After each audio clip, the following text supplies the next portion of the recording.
Gusto mo magtrabaho dito sa Dubai as a hotel housekeeper? Then you need to watch. Gusto mo magtrabaho dito sa Dubai sa isang hotel as a housekeeper? Pero ang tanong, kailangan ba talaga may experience? Kano ba ang sweldo? Mahirap ba ang maging housekeeper? May training ba? At gaano kadagal bago ka ma-promote? At ang pinaka-importante, kaya mo ba talaga? Because today, ang pag-uusapan natin ay kung ano ba talaga ang buhay ng isang hotel housekeeper dito sa Dubai. Hindi ito yung puro Dubai is amazing. Pag-uusapan natin yung reality. Kaya kung nagpaplano kang pumunta dito sa abroad, dito sa Dubai, or kahit sa ang sulok ng mundo mare, to work as a housekeeping, then this is the right video for you. So you need to stay until the end. Unang-una dyan, bakit ba housekeeping? Actually, maraming mga Pilipino dito sa Dubai na katulad ko, isa din ako sa mga yon, na nag-start sa pagiging housekeeping. And there's nothing wrong with that. In fact, madami ang mga nagsisimula sa housekeeping bago pa mapunta sa mga ibang departamento. Ako nga, di ba? I started from the bottom.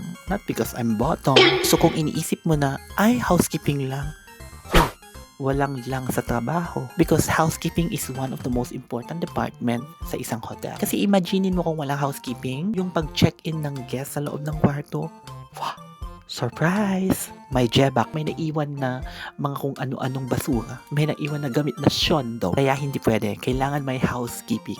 Tandaan natin, housekeeping is one of the most important department of a hotel. Now, let's talk about the actual job. Kapag sinabi mong housekeeping, OMG. Hindi lang naman siya yung naglilinis ng kwarto. Usually, responsibilities of being a housekeeper. Responsibilities of a housekeeper can include cleaning and preparing guest rooms, changing linens, cleaning bathrooms, replenish amenities, vacuuming, dusting, checking the room condition if there is any maintenance, and making sure that everything meets the hotel standard. Physical talaga siya, be.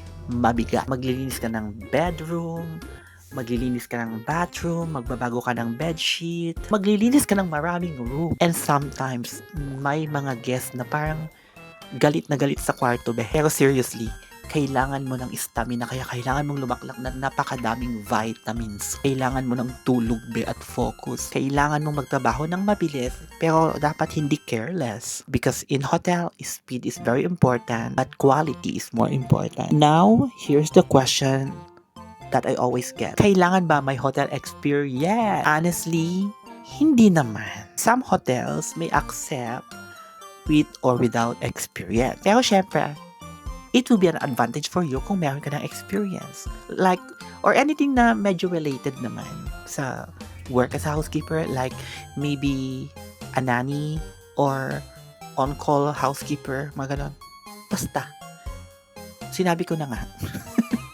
Kahit walang experience pwede. And also, let's not underestimate what they call attitude. Because sometimes, may mga employer na mas pipiliin yung taong willing matuto kaysa sa mga taong may experience na pero attitude. So kung wala kang experience, don't immediately think na wala na akong chance. No, you need to show them that I am willing to learn. I am hard working. I can follow instructions. I can work with a team. Those things matter. So what are the skills needed? Attention to detail. Hindi kasi pwede dito yung tinignan mo lang malinis na. Pero may buhok pa sa bathroom. Girl, goodbye sa iyong 5-star review. Time management. You need to know how to manage your time. Especially your rooms. Kasi madami kang kwartong lilinisin, mare. They are going to give you like depende sa hotel to nung kasagsagan ko may mga 16 rooms a day consisting of occupied and check-out. Basta imagine mo na lang kung anong paghihirap ang nangyari sa akin. Number 3, stamina. Stamina. Hindi ito desk job. You are going to move, bending, lifting, walking, cleaning, or even running. Kung kaya mo nga ding mag-flying disco, pwede mong gawin. Number 4 is teamwork. Hindi ka magtatrabahong mag-isa. You work with your fellow room attendants, supervisor, manager, public area attendant, laundry, engineering, front desk, lahat ng departments. And number 5, you need to have a discipline. Because hotel have a standard, mare. Hindi pwede yung okay na yan. Standard talaga. So let's go with paano ba mag-apply? How do you actually apply? First, you need to prepare your CV. Keep it simple, girl. Utang na loob, please. Yung ilalagay mong picture mo, hindi yung parang pang sa Facebook, sa Instagram, saka sa TikTok, te. Hindi pwede yung ang kapal ng makeup mo, yung model-modelan. So, on your CV, if you have an experience, then you need to put that you have an experience. If you don't have any experience, just highlight the transferable skills. For example, cleaning experience, customer service, teamwork, time management, physical work, attention to detail, and then you can start checking the hotel career page of every hotel, recruitment platform, and kahit may mga agencies din, pero mag-ingat ka kasi laganap ang scam. Yung sinabi ko palang recruitment platform, you can do it on LinkedIn, Indeed, mga ganon. Yun nga actually yung dalawa lang na pinagkakatiwalaan ko. And kapag may nagsasabi talaga sa'yo dito, may ng mga recruitment agencies na we need 300 at least, run away. Kasi yung mga legitimate dito na mga nag-offer ng job, they're not going to charge you any amount of money. And don't give your passport to random people. And also, you need to do a research sa mga ina-applyan yung mga company, okay? Now, the question that we are all waiting for is, magkano ba ang sahod? This is where I want to be very realistic, mare. Ang mga hotel housekeeping actually, the salary may vary depending sa kung anong brand, ganun kalaki yung hotel. But the benefits are, mostly naman sa mga hotels dito, they will actually providing the accommodation, the transportation, the food, and the accommodation. Parang naulit yung accommodation. But yeah, wala ka lang problemahin, mare, at all. Pero syempre bilang Pilipino at minsan choosy tayo sa pagkain, binibilit natin yung mga gusto natin kainin. Pero kapag nasa duty ka, syempre, kesa naman magbaon ka, kumain ka na lang doon. Pero tip ko lang, mare, mag-apply kayo sa mga located ng mga hotels sa Marina, sa downtown, mga ganon. Yung mga very touristic na mga area dito sa Dubai kasi mas maganda ang kitaan doon. O eto na nga, magkano nga ba talaga? So, pag housekeeping ka dahil, nag-range siya ng 1,050 to 1,200 dirhams a month. Plus, sabi ko nga kanina, included na yung bahay mo, yung pagkain mo, at saka yung transportation mo. Plus, syempre meron ka pang tips. Depende sa kung gaano kalakas mag-tips. Minsan kasi nakadepende din sa attitude mo ba yung pagtitips ng guest sa'yo.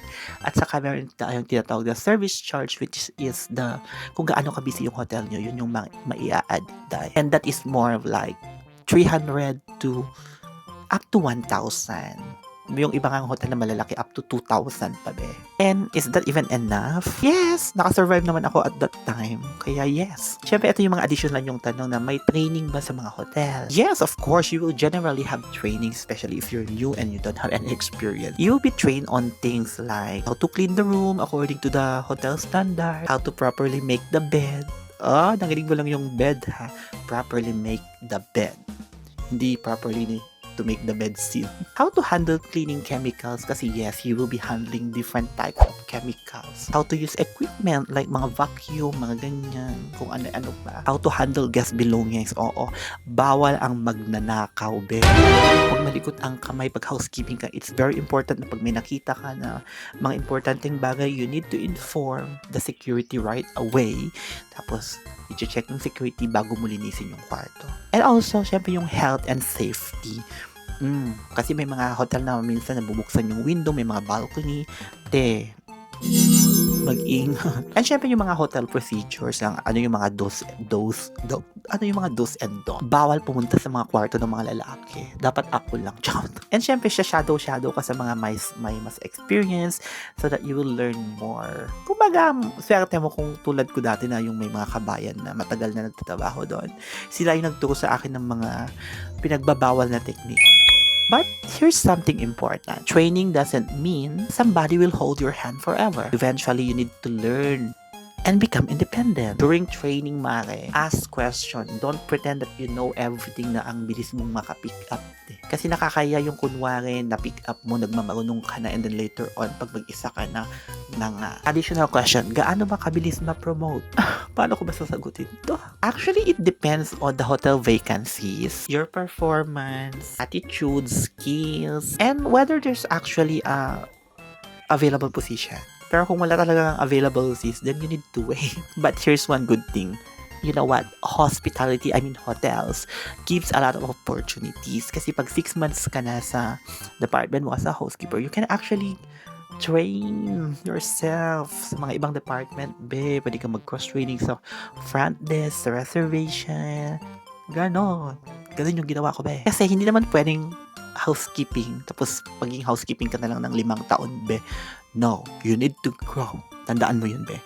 Housekeeping lang yung magiging stepping stone mo. Paano nga ba talaga ba iangat, be? Paano nga ba ma-promote? Eto na talagang totoo. Maging sip-sip sa amo. Oh. Manira ka ng kapwa mo. Dapat pala sumbong ka, be. So let's all talk about the good side. First, you will get an international hospitality experience. And that's very valuable. Second is may mga benefit mga na pag nag-work ka, lalo sa mga malalaking hotel brands dito, you will get 50% on their food, on their hotels. Yes, pwede kang mag-check-in mga kung may jowa ka dito na wala kayong place to, alam mo na yon. Then, advantage sa iyo mga, you can visit a lot of good hotels na talagang pak, yung mga malalaki at mga bonggiches hotel. You can get it for 50%. 50% food and beverages kasama. And idadagdag na rin natin dito yung madami kang makakasalamuhang iba-ibang tao. You can start building connections. Link with them. Sa mga Facebook groups, sa LinkedIn. And this connection will actually help you to build your next opportunity. And now, let's be honest, hindi lahat positive, ha? Because if you are really planning to work in a hotel, no matter what's the position, you need to know the difficult side also. Number 1 na dyan is long hour of works. Tapos pa iba-iba pa yung duty mo, be. Minsan pang umaga ka, minsan pang gabi. Nakakahilo. Wala kang saktong tulog. Idagdag pa natin dyan yung pressure. Pressure sa mga guests, pressure sa mga katrabaho. You need to deal with different personalities, kaya kailangan mahaba talaga ang yung pasensya. Because not every people is nice. Not every guest is nice. Kahit na ginawa mo na minsan yung trabaho mo ng wasto, minsan may mga complaint pa rin talaga. So yun na nga, weekends are not yours. Ay, napakahirap makakuha ng weekend off, mare. Kaya kung jowa mo ay nagtatrabaho sa office at gusto niyo mong magkita kasi sabik na makita siya at mapiga ang kanyang bungat, then, no, kailangan siyang mag-adjust. And also, the holidays like Christmas, New Year, ganyan. Be, pasensya na, pero swerte ka na lang, be, kung talagang ikaw yung mabubunot na bibigyan ng day off sa mga holidays like Christmas and New Year's. So if I could go back before I started working in a hotel, I would tell myself, don't be ashamed of starting from the bottom. Your first job will not be forever your job. Learn the hotel standard, very important yan. Learn how different departments work. And most importantly, don't just work for money or don't just work for your salary. Work for your experience too. Because experience can open doors that money can't. So, sino mga ba talaga ang mga dapat na mag-apply? Well, if you're hardworking, if you're physically fit for the demand of the job, if you're willing to learn, if you can follow standards, if you can work with different people, and if you're serious building your careers in hospitality industry, then yes, housekeeping can be a good starting point. But don't come to Dubai thinking that Dubai is easy money. No, you will work for it. But if you're willing to learn and grow, then there can be opportunities. If you're still in the Philippines and currently thinking if you should come here in Dubai and apply, I hope this video gave you a more realistic picture. Kasi hindi ko sinasabi na madali, ha. Hindi ko rin sinasabi na mahirap lahat. I'm just sharing what I learned from the hospitality industry. And if you're already in housekeeping, be proud of what you do. So if you're planning to work in Dubai hospitality, good luck. If you learned something from this video, please don't forget to click the notification bell, hit the like button, and subscribe. See you on my next vlog. Bye!